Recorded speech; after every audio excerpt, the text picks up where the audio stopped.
வணக்கங்க. இப்போ ஒரு பெரிய ஸ்கேம் ஒண்ணு வெடிச்சிருக்கு ஸ்டாக் மார்க்கெட்ல. இது கேத்தன் பரேக் ஸ்கேம். இப்ப இருக்கிற மீடியா உங்களுக்கு ஃபுல் டீட்டெயில்ஸ் குடுக்காது. ஏன்னா மீடியா எனி பேட் நியூஸ உங்களுக்கு வரைக்கும் கொண்டு வர விடாது. இதுக்கு முன்னாடி 2001லயே கேத்தன் பரேக் ஒரு ஸ்கேம்ல மாட்டியிருந்தாரு. கேத்தன் பரேக் என்ன பண்ணாருன்னா 10 ஸ்டாக்க எடுத்தாரு. அதுல விஷுவல் சாஃப்ட், ஜீ டெலிஃபிலிம்ஸ் அது மாரி அப்ப அன்னோன் கம்பெனிஸ்லாம் இருந்தது.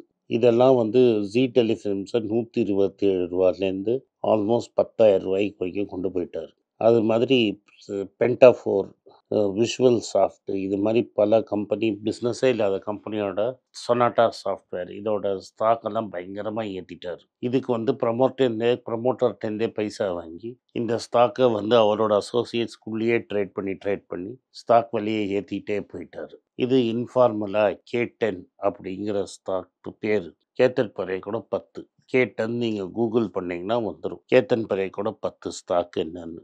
இந்த ஸ்கேம்ல பல பேர் மாட்டுனாங்க. டாடா ஃபைனான்ஸும் மாட்டிச்சு. இந்த ஸ்கேம் கண்டுபிடிக்கப்பட்டது எப்படின்னா, மஹேந்திரபுரா கோஆப்பரேட்டிவ் பேங்க் அப்படிங்கிற ஒரு பேங்க்ல அவரே டைரக்டரா இருந்தாரு. அவருக்கு பணமே அக்கௌண்ட்ல இல்லாம பே ஆர்டர் தான் இஷ்யூ பண்ணாரு. அந்த பே ஆர்டர் பேங்க் ஆஃப் இந்தியாவுக்கு போச்சு. ஆர்பிஐ ஒரு மஹேந்திரபுராவோட பேங்கோட பே ஆர்டரை ஒரு வாட்டி ஸ்டாப் பண்ணிட்டாங்க. ஒன்ஸ் அது ஸ்டாப் ஆன உடனே ப்ரெஷர் ஏறிடுச்சு அவர் மேல. அங்கே பாம்பேல இருக்கிற பேர் கார்ட்டல் அந்த ஸ்டாக்ஸை விற்க ஆரம்பிச்சாங்க. K10 stocks. இவர் என்ன பண்ணாரு, கல்கட்டா ஸ்டாக் எக்ஸ்சேஞ்சில் மார்க்கெட் மூடின அப்புறம் 5லேருந்து ஈவினிங் 5லேருந்து 12க்குள்ள அவர்கிட்ட இருந்த என்டையர் ஸ்டாக்கை டம்ப் பண்ணிட்டார். இதுக்கு முன்னாடி அந்த யூனியன் பட்ஜெட்டு எக்ஸ்பெக்டேஷனுக்கு இல்லைன்னு மார்க்கெட் 200 பாயிண்ட் விழுந்திருந்தது. இது விழுந்தோடனே இவர் வித்திருக்காதுன்னு சொன்னால் அடுத்த நாளைக்கு காலத்தில் அப்படியே இந்த K10 ஸ்டாக்கோட விலை 0 நோக்கி போச்சு. உடனே என்னாச்சுன்னா, இந்த லார்ஜ் ஸ்கேல் இன்ஸ்டிடியூஷனல் இன்வெஸ்டர்ஸ் இவங்களுக்கெல்லாம் ஹெவி லாஸ் ஆச்சு. செகி இன்வெஸ்டிகேட் பண்ணி 2007-8 ஃபைனலாக அவரை 15 வருஷத்துக்கு ஸ்டாக் மார்க்கெட்லேருந்து பேன் பண்ணிட்டாங்க. அந்த பேன் இன்னும் எக்ஸிஸ்டன்ஸில் இருந்தது. இப்போ இவர் என்ன பண்ணார், லேட்டஸ்ட் ஸ்கேமுங்கிறத புரிஞ்சுக்கோங்க. இது ஒரு ஃப்ரண்ட் ரன்னிங் ஸ்கேம். அவருக்கு ரோஹித் சோல்காங்கர்னு ஒரு ஃப்ரெண்டு. இந்த ரோஹித் சோல்காங்கரோட எக்ஸ் ஒய்ஃபோட ஹஸ்பண்ட் அஹூஜாங்கிறவர் செஞ்சுரியன் பேங்க் நடத்திட்டு இருந்தார். அவரை கேத்தன் பரேக்கை இந்த சோல்காங்கர்கிட்ட இன்ட்ரடியூஸ் பண்ணியிருக்காரு. சோல்காங்கரும் கேத்தன் பரேக்கும் இப்போ ரீசெண்ட் டைம்ஸ் சேர்ந்து இந்த ஸ்கேமை நடத்தியிருக்காங்க. பேசிக்லி என்னென்னா, சோல்காங்கர் சிங்கப்பூரில் இருக்கிறவர். அவர் நுவாமா செக்யூரிட்டிஸ் அண்ட் மோத்திலால் ஆஸ்வால் மூலமாக இந்த பெரிய ஒரு யூஎஸ் ஃபண்டுக்கு சப் புரோக்கர் ஆகிட்டார். ஆர்டர் பிளேஸ் பண்ணுறதுக்கு பண்ணி அவங்களுக்கு வர கமிஷனில் 75% நீங்கள் சோல்காங்கருக்கு கொடுக்கணும் சிங்கப்பூர்லங்கிறது அக்ரிமெண்ட். அது லீகல். இப்போ என்ன ப்ராப்ளம்னா, இந்த யூஎஸ் ஃபண்டு ஸ்டாக் வாங்க போகிறச்ச இது முன்னாடி சோல்காங்கருக்கு எல்லாம் தெரிஞ்சிடும். சோல்காங்கர் தான் டீலர்ட்டெல்லாம் பேசி அவங்க வாங்க போகிற ஸ்டாக் அரேஞ்ச் பண்ணி ரெடியாக வச்சு இந்த டீலை புஷ் பண்ணுறதுக்கு ரெடி ஆவார். இப்போ இவர் என்ன பண்ணார்னா, கேத்தன் பரேக் அண்ட் அசோசியேட்ஸுக்கு இந்த நியூஸை முன்னாடியே லீக் பண்ணிட்டார். கேத்தன் பரேக் என்ன பண்ணார்னா, அவரோட ஃபோன் ப்ராப்ளம் டேப் ஆகிடும் தெரிஞ்சு 10 பர்சனல் ஃபோன் வேறு ஃபோனை வாங்கி அந்த 10 ஃபோன்லேருந்து இவர் பேசியிருக்கிறார். அதுக்கப்புறம் யாரெல்லாட்டெல்லாம் அவர் பேசுகிறாரோ அவங்களாம் பாபி, அதாவது இப்போ கேத்தன் பரேக்கோட ஒய்ஃபு, பாஸ், இது மாதிரி பல பேரில் இந்த நம்பர்ஸை ஸ்டோர் பண்ணியிருக்காங்க. இப்போ மாடர்ஸ் ஆப்ராண்டி எப்படின்னா, கேத்தன் பரேக்குக்கு இந்த சோல்காங்கர் நியூஸை முன்னாடியே சொல்லிடுவார், நாங்கள் இந்த ஸ்டாக்கை வாங்க போகிறோம். உடனே கேத்தன் பரேக் அவங்க ஆள்கிட்டலாம் சொல்லி அந்த ஸ்டாக்கை வாங்கிடுவாங்க. யூஎஸ் ஃபண்ட் ஆர்டர் எக்ஸிக்யூட் பண்ணுறச்ச ஸ்டாக் விலை ஏறும். உடனே இவங்க அந்த ஃபண்டை விற்று இவங்க வாங்கி இந்த ஸ்டாக்கை விற்று காசை பண்ணிடுவாங்க. செபி என்ன சொல்கிறதுனா, இவங்க 66 கோடி ரூபா ப்ராஃபிட் பண்ணியிருக்காங்க.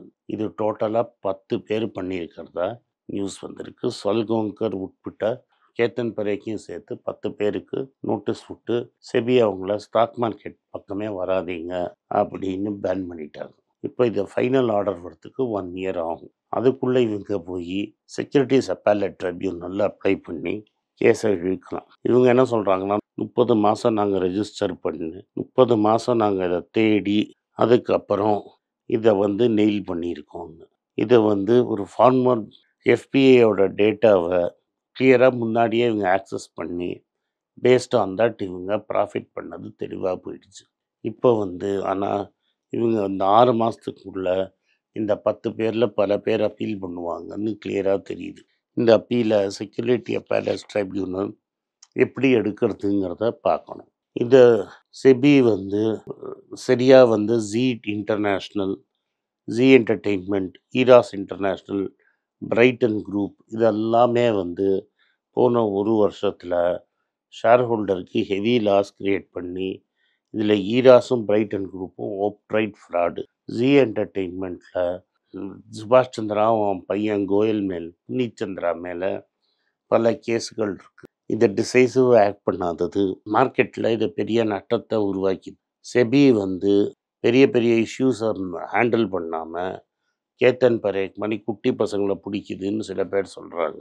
பெரிய விஷயங்கள் என்னென்னா, செபி சேர்மனை பற்றி வந்த செய்திகளுக்கு செபி எந்த பதிலும் சொல்லலை. அதே சமயத்தில் இந்த சேனல்லையும் இதோட சிஸ்டர் சேனல்லையும் நான் உங்களுக்கு இந்த ஆக்சிஸ் பேங்க்கில் நடந்த ஸ்கேமை பற்றி சொன்னேன். Axis bank mutual fund managers என்ன பண்ணாங்கன்னா, அவங்க ஆர்டர் ப்ளேஸ் பண்ணுறதுக்கு முன்னாடியே டீலர் மூலமாக 4-5 பேருக்கு நியூஸை லீக் பண்ணிவிடுவாங்க, நாங்கள் இந்த ஸ்டாக்கை வாங்க போகிறோம்.